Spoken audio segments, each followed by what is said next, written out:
Good morning. I will now call the June 17th meeting of the Educational Professional Standards Board Waiver Committee to order. I am joined this morning by fellow committee members, Corinne Murphy and Eli Edwards. We have 8 waivers to review and formulate a recommendation to present to the full board. The waivers will be presented by Sharon Salzman. We will start with waiver A. Was submitted by OCTE on behalf of an auto technology teacher. His teacher had signed up for spring classes, but due to medical reasons and being in the hospital, he was unable to start classes. So OCTE is requesting that the EPSB waive the requirement of 6 credit hours for the teacher and issue the 1-year provision. Do we have a motion? Motion to approve. Is there any discussion? Am I the only one that was wondering where was the doctor's note or anything else? You know, because when we say supporting document was provided, I'm like, I don't see them. That doesn't say that in. No, I'm saying when we later, when I go to the full board, I have to say that if we say yes. So I'm just asking, does that bother anybody? No? Okay. I'm not saying it doesn't bother me. I'm asking whether that has been in the past a point of discussion. Did we ever look through what is the real reason why they're not showing up? I'd say a lot of times you have taken people at their word when it comes to your medical. I believe this individual had colon cancer. Yeah, and also the 5 hours, there's no transcript. I was just curious. Yeah, so that is your purview with that. With this one, and actually the first 3 where they're occupation based, it has gone through another office before it comes to you. So I don't know if maybe that office had some of the additional supporting documentation when they made the determination to say that we do support this. But we can also, we can request additional information, additional supporting documents. I mean, it's whatever the committee wants to do. I just wish we could make it a point, I guess, when the director wants to recommend it, to say, could you send us what you saw? Absolutely. Going forward, we can request that when they are sending this and tell these individuals that when you submit this waiver form, don't just give us the form. We need some supporting documentation. I know when it gets to medical, sometimes people get a little. Yeah, I need the specifics, just on that. here to here. We were in hospital. And absolutely. Or their confirmation, like the confirmation from the office that said that we reviewed the medical information that's been submitted and get supported with the medical rationale. Yeah, so we can absolutely do that. Was there a second? I'm sorry, on the motion. Okay, I'm ready. Motion to approve. We'll move on to waiver B, please. This one is submitted by OCTE on behalf of John Booth, an electricity teacher. In October of 2024, he started the registration process with Gateway College. However, he did not receive information from them until January of 2020. The classes were online. He was given the information, but he was unable to log into the class.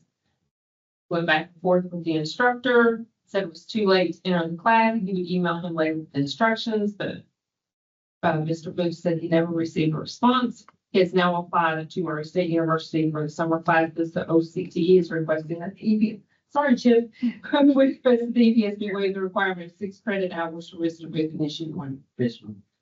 Is there a motion? Motion. Second. All righty, same thing. Waiver C, please. Okay, this one is also OCTE on behalf of Mark Gill, an engineering technology teacher. He had some personal issues that did not allow him to complete the required 6 credit hours. He enrolled in an incorrect master's program and had to enroll in the correct one. He has a Bachelor of Science degree in General Studies. However, the degree does not count for him as a content-related degree. He is required to obtain at least an associate's degree in engineering or a career in technical education. He is in the New Teacher Institute 2022 cohort, so his past renewal requirements were met through NTI, and he was not required to take any courses. This is the first year that he was required to have 6 credit hours, and he did not take any courses. So Mr. Hill states he is willing to do whatever it takes to get back on track. So OCT is requesting EPSB waive the requirement of 6 credit hours and issue 1-year provisional. Do we have a motion on waiver C? Motion to approve. Alrighty, any discussion? What program is he enrolled in now? He is enrolled. He enrolled in an incorrect master's program, and he has now enrolled in the correct one. Which one he is enrolled in? It's in the email. I can't remember what it said. Murray State, looks like, is enrolled with Murray State. Say what program?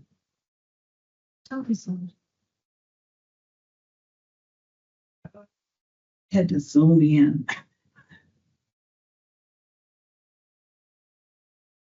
I think the master's program occupation based.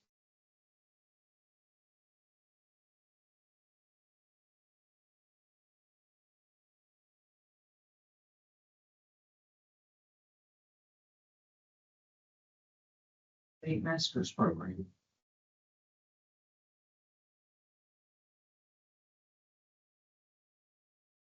It says to change your major to an MS in CTE, not a certificate in CTE. I think that's makes a master's in CT. And Oh, that's, yeah, here it is. Master's in Education and CET initial certification. We had a motion and we had a second. So already on to waiver D, please. This is Amy Torres is requesting that the SLLA 1010 that she took in January 2006 substitute for the SLLA 699 issuance of the Kentucky Principal Certificate. This score was part of her original Indiana Administrator license, but they were not reflected in the documentation transfer during the 2009 application. She has relocated to Kentucky from Indiana and submitted the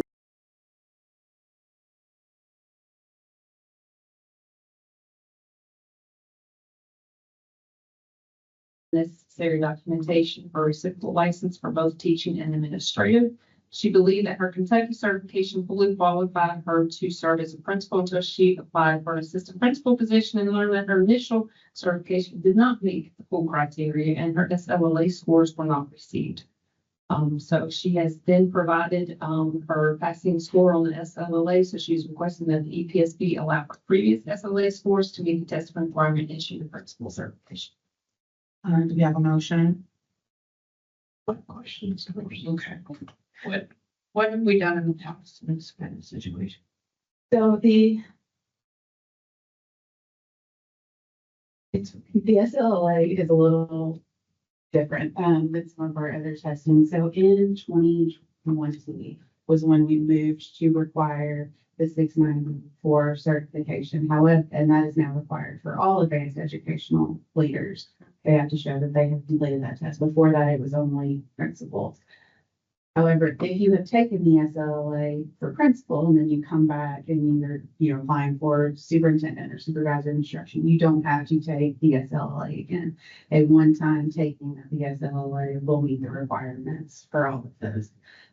Again, had this individual had 2 years of experience in the role, she would not have had to take the SLLA. Or she would not have to show that she's taken a test at this time, because this is the first application for the principal within the state. And she has taken the SLLA, but it is not the SLLA that we require. It is the one from 2006. So for her old one to count, it would have to be approved by the waiver committee, by the board. However, I don't think we've had one exactly like this. This is a little different. Okay, so She does have this, I'm sorry, the supervisor of instruction, is that correct? Because when she applied previously, that was what was indicated in her paperwork. And coming from Indiana, she thought that the supervisor of instruction also meant principal, and that she already had that principal certificate. Until now, she's trying to be in this assistant principal role and does not have the principal certificate, and so was going back to blank. But had she fully applied at the time when she first came to Kentucky, and it was clear that she was applying for the principal, she would have, at that time, it would not have been the 690. It would have been another SLLA, but it would have been closer to when she took it. Yes, so it's still different versions of that test as it evolves over time, but it is still the same test, if at all. My makes sense. question is similar, because I'm basically thinking of this as an oversight that it wasn't transferred over, and she didn't notice and didn't call it. But it said it would have expired in 2011. Had they transferred it over and there was no oversight, she continued teaching. When she paid the EPSB to renew, would it have renewed as well? So she would not have been, she would have had to have been issued the statement of eligibility for the principal. And so with that, you have to have the confirmation of employment to get the principal certificate for it to be able to renew on experience. And again, principal is one that's a little bit different because we've done away with statement of eligibility for everything else.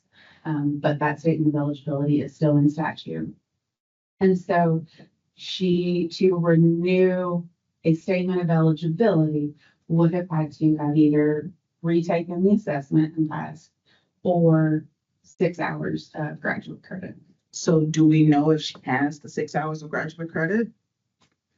Because it feels like we're giving her more of a benefit of the doubt than someone who actually didn't have an oversight. If we approve the waiver, I'm just trying to make sure I'm understanding. So had she been issued that statement of eligibility at the time, which I'm sorry, Sharon, I can't remember the years. It was 2006. She had 181 and it expired in 2011. So when was she issued the Kentucky certificate though? July 2009.